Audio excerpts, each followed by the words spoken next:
getting the religious courts out of it, and while they're at it, trying to allow for gay marriage at the same time. That would be a huge cultural shift in your country, wouldn't it be? Yes and no. It in some ways not. Israel is an extremely tolerant country when it comes to things like this. Israel there is a very active gay culture here. It's tolerated. It's in many cases celebrated. It depends by whom, though, because you also have a large religious segment of the country. Sure. It's very conservative and which doesn't believe in gay marriage at all. But in terms of people who are gay live their lives openly gay here. Right. Abe, I want to go back real quick to some Middle East politics there in Jerusalem in particular. I saw, and this will be the last topic, I promise you. I know it's real late over there, and I really appreciate your patience tonight. I really do. You mentioned the Druze. There was an article in the paper here, and I can't remember which one, talking about how the Prime Minister sort of issued a warning to the Druze population. I guess there's a part of the Druze live in Israel, and they were upset that Israel was treating Syrian soldiers, I guess, who were wounded and coming across the border seeking help or something like that. Can you first tell us a little bit about the Druze and then tell us what was going on there? Sure. The Druze are they're an independent people. They live primarily in Syria and northern Israel. There's a large population of Druze on Israel's Golan Heights and also on the Syrian side of the Golan Heights. Now what happened here, Israel has been quietly treating a number of Syrians in Israeli hospitals.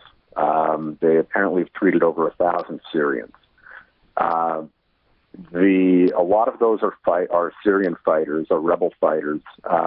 Nobody knows exactly from which groups they come. It's believed that they're Free Syrian Army, but also al-Nusra, which is a sort of, if I may use the word, moderate Al-Qaeda.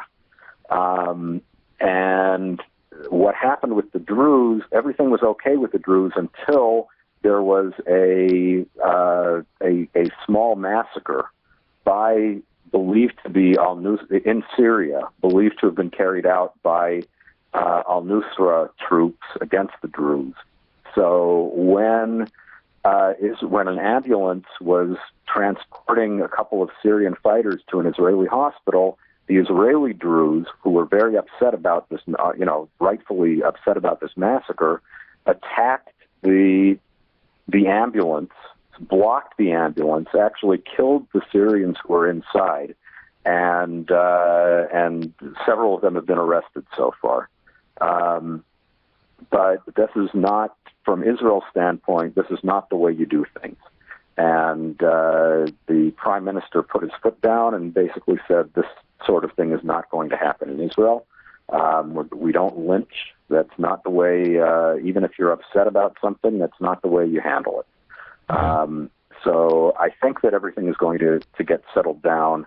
I certainly hope so. The Druze in Israel have been loyal Israelis. Are they Muslims? And they are Muslim, but the Muslims think that they're apostates of some type. Of course, yeah. All right, Abe, thanks for explaining all that to us. And once again, I appreciate not only your patience tonight, but you being a commanding general in the American Adversaries Army and being there for us just about every week. We really do appreciate it. And our audience, I get compliments about it all the time. So I appreciate you being there. I appreciate that. All right, well, God bless you, and have a safe week, and we'll talk to you next week.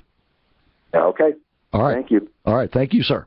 Of course, that is Abe Katzman, and he comes to us live from Jerusalem, where it is well past midnight now over there.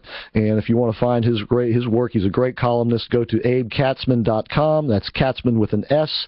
We'll go ahead and take a break, and then when we come back, we'll have a short segment before we end up this hour. But you can be a part of the show now, 407-774-8255. Eva, if you want to call back, now's the time to do it. We'll be right back.